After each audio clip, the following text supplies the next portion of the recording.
하나님의 꿈은 한 사람을 통해 시작되지만 그 완성은 모두가 함께할 때 이루어진다. 네, 다시 한번 내용을 생각하면서 읽겠습니다. 시작. 하나님의 꿈은 한 사람을 통해 시작되지만 그 완성은 모두가 함께할 때 이루어진다. 네, 하나님의 꿈은 한 사람을 통해 시작되지만 그 완성은 모두가 함께할 때 이루어진다라는 제목으로 말씀을 나눕니다. 1980년 미국의 3대 자동차 회사 중 한 곳이었던 크라이슬러가 파산 위기에 놓였었습니다. 당시 적자 규모만 2조 1천억 원이었어요. 회사의 현금 자산은 얼마인고 하니 12만 원이 있었다고 합니다. 이게 회생불능 상태에 빠져 있었던 거죠. 이 회사의 위기를 극복하기 위해 새로운 CEO를 영입했는데 그는 취임하자마자 자신의 연봉을 1달러, 1,200원만 받겠다라고 선언했고요. 대대적인 개혁안을 만들어서 노조와 직접 협상, 극적 타결을 맺습니다. 이후에 정부의 지원을 요청해요. 그래서 1조 4천억 원의 구제 금융을 받습니다. 그런데 2년 뒤 정부로부터 빌린 돈을 전액 대갚았고요. 또 그 뒤 2년 후에 1984년이죠. 약 3조 원의 흑자 기업으로 전환하는 그런 일들이 있었습니다. 이 변화를 이끌었던 인물이 리 아이아코카라는 사람인데 그가 당시에 이런 변화를 이끌었던 비결을 이렇게 말했습니다. 내가 비결 하나를 배웠다면 함께 더불어 일하는 사람들은 무엇이든 만들어낸다는 것이다. 그 분위기를 만드는 것이 리더의 책임이다. 또 그는 자신의 연봉을 1달러로 선언하고 노조와 직접 협상했던 그 일에 관해 묻는 사람들에게 이렇게 말했다고 합니다. 솔선수범해서 스스로 먼저 희생하는 리더십을 보여주어야만 했습니다. 망해도 함께 망하고 성공해도 함께 성공하겠다는 굳은 의지의 표현이었습니다. 위아래 구별 없이 모두가 함께 희생한다고 생각하면 태산이라도 능히 옮길 수 있습니다. 당시 그는 혼자 살지 않고 함께 살려고 노력했던 리더였다라는 거예요. 시대 정신과 반대로 선택하고 행동한 겁니다. 이 시대는 어떻습니까? 생존을 가르치면서 이렇게 주장합니다. 네가 살아남기 위해서는 누구든지 짓밟고 올라서야 돼. 강한 자만 살아남는다. 그리고 살아남는 자가 강한 자야. 그러나 아이아코카는 이러한 생존 방식을 거부하고 새로운 생존 코드, 함께를 외쳤던 것이죠. 물론 우리는 오늘 이 아이아코카보다 2500년 전에 이미 함께라는 생존 코드를 적용했던 느헤미야가 있다라는 사실을 발견하게 됩니다.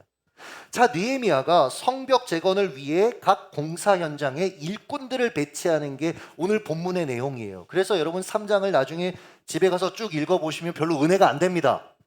그냥 이름 모르는 사람들이 모르는 지명에서 어떻게 공사했다 이 얘기만 계속 나와요. 그래서 사실 우리 오늘 정성현 집사님이 1절, 2절 읽어주셨는데 그냥 다 그런 식으로 쭉 가는 겁니다. 자, 예루살렘 성벽은 우리가 흔히 생각하는 담벼락 정도가 아니었습니다. 고대 도시들의 성벽은 적군의 공격을 막아내는 1차 방어선이었기 때문에 굉장히 높고 두껍고 튼튼했습니다. 게다가 물 공급이 잘 되도록 성벽 안에 수로도 같이 공사해야 했어요. 그런데 이런 대공사를 단 2달도 안 되는 짧은 기간에 완성했다?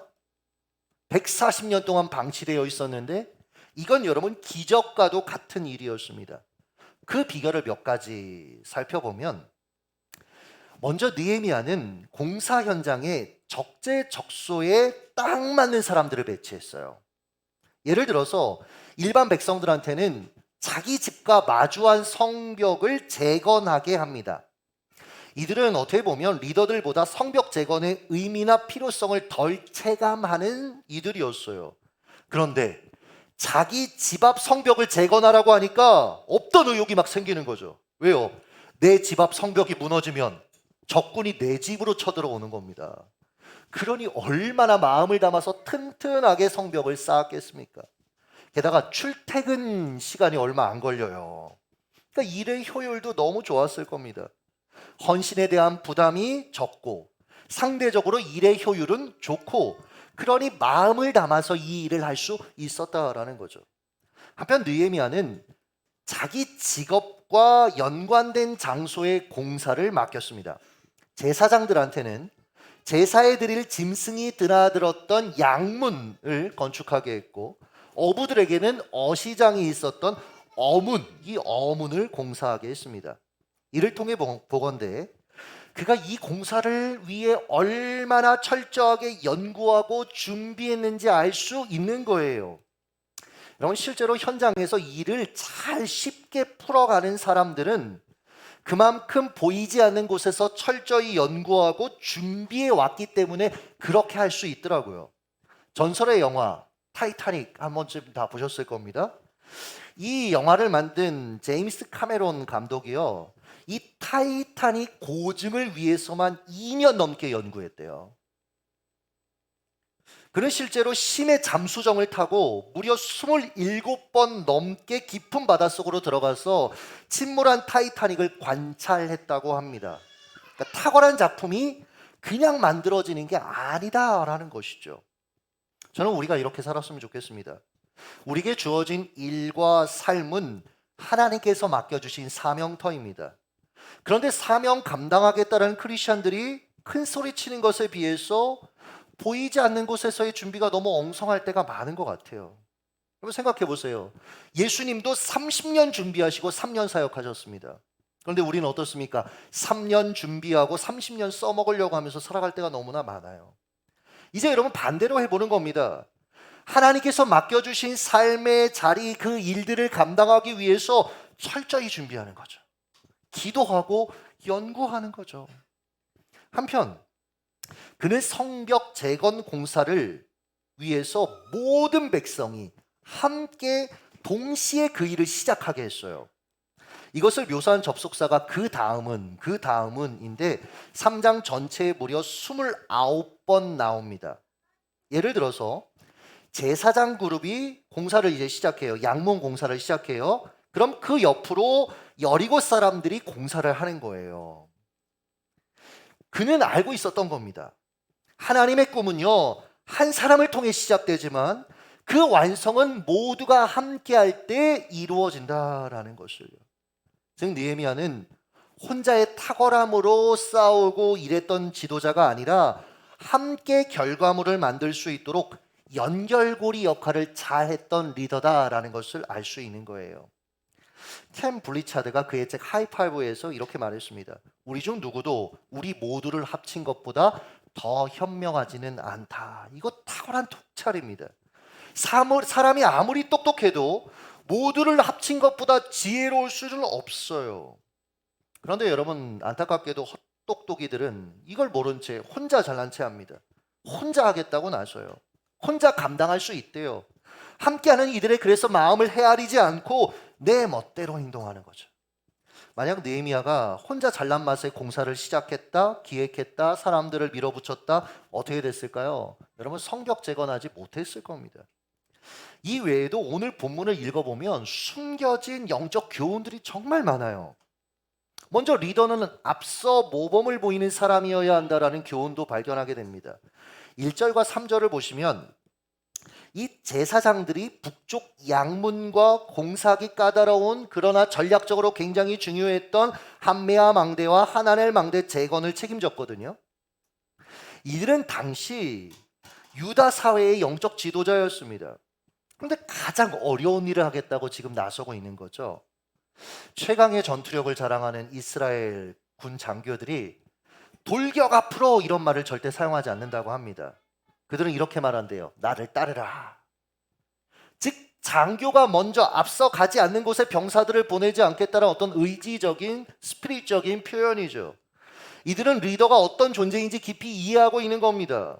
리더는요, 폼 잡고 뒤에 앉아서 지시하는 존재가 아니라 가장 먼저 힘들고 어려운 곳에 뛰어가서 가장 강력한 적을 책임지는 존재여야 된다라는 것이죠. 그럼 다윗도 보십시오. 가장 강한 골리앗을 책임졌습니다.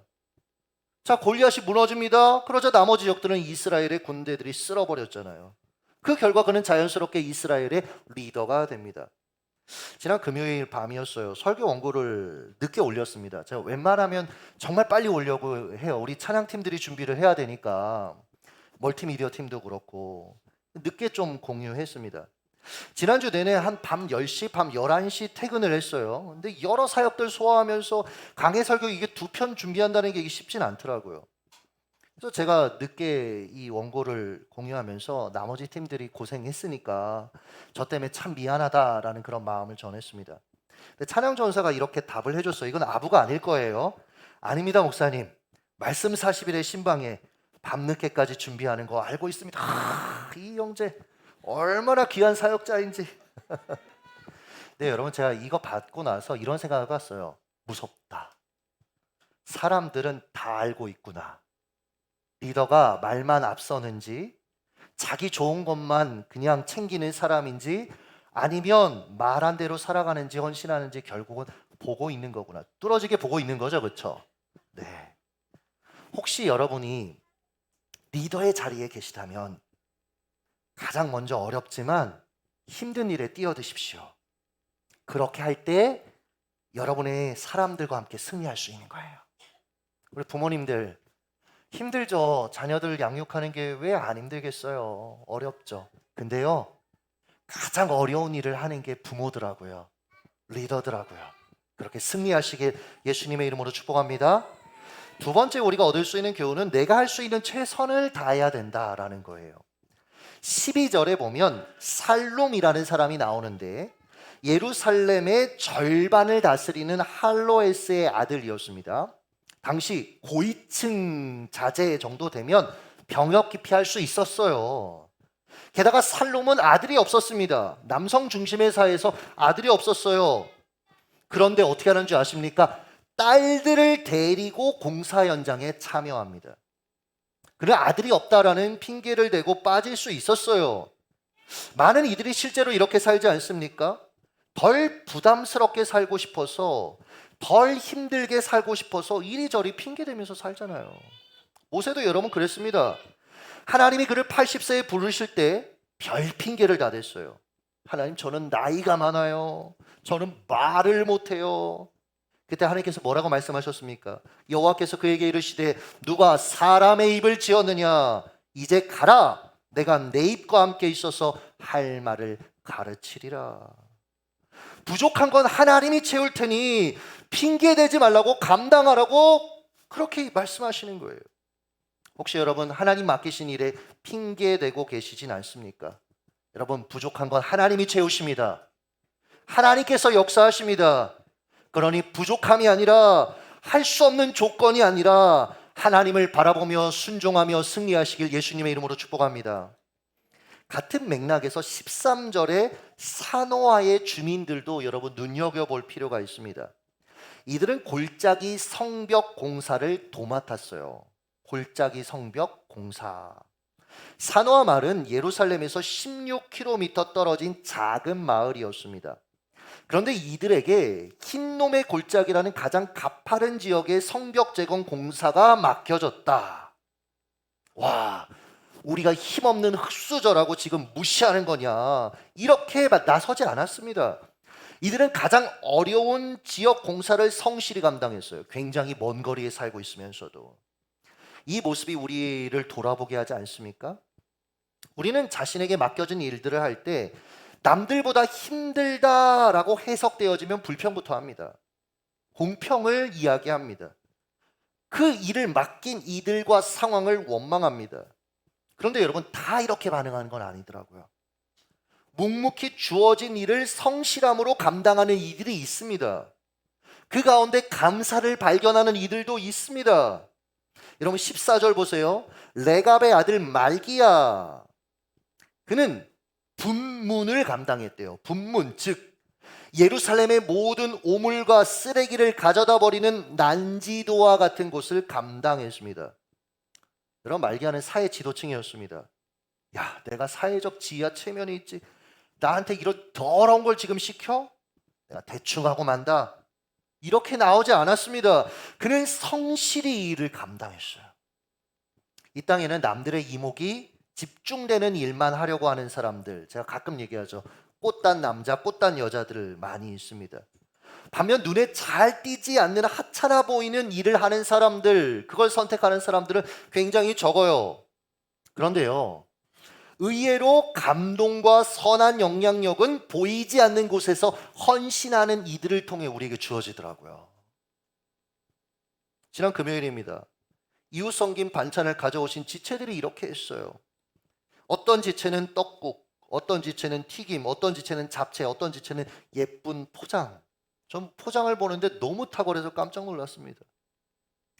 자신이 할 수 있는 분량대로 보이지 않는 곳에서 최선을 다해 섬겨주셨어요. 정말. 그 결과 받는 이웃들이 얼마나 감동하셨는지 몰라요.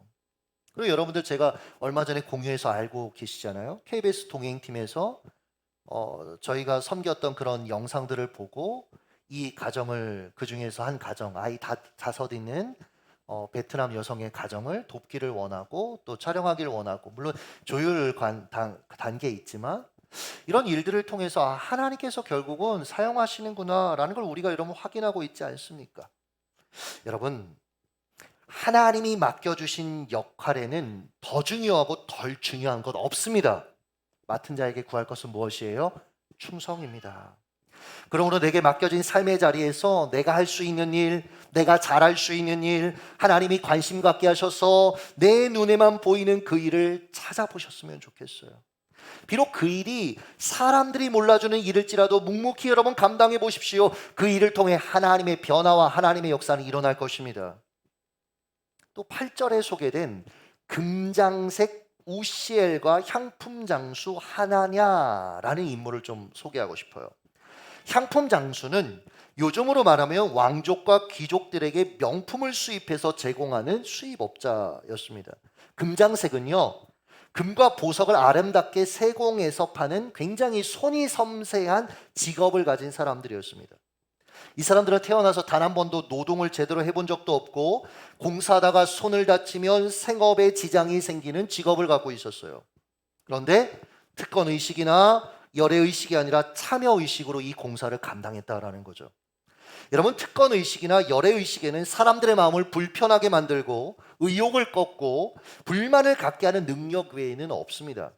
반면 여러 이유에도 불구하고 참여하고 헌신하는 이들을 통해 그가 속한 공동체가 힘을 얻고요, 힘들고 어려운 일도 굉장히 쉽게 해나가는 것을 보게 됩니다. 마지막으로 여러분, 공사에 비협조적인 사람들이 있었거든요. 이들을 향해 느헤미야가 어떤 태도를 보였는지 좀 소개하고 싶습니다. 한국이 낳은 석학이죠. 이어령 교수, 세계 미래 포럼 강연에서 미래는 국가가 아니라 도시가 이끌어갈 거다. 세상을 이끌어갈 것이다 라고 그는 예견했었습니다. 그는 세계 부의 3분의 1을 창출하는 곳이 도시다. 뉴욕이나 동경이나 런던이나 서울과 같은 40여 개의 국제적인 도시이고, 이 도시들이 발전하는 이유로 창조적이고 혁신적인 인재들이 거기로 몰려들기 때문이다 라고 진단했습니다. 또 이 도시들의 인재들이 계속해서 몰려들게 하기 위해서는, 지속적으로 도시가 발전하기 위해서는 3T가 필요하다라고 주장했어요. 재능, 기술, 관용. 창의적 인재들에게 여러분, 재능, 기술은 당연히 따라오는 키워드잖아요. 그래서 이건 좀 넘어가겠습니다.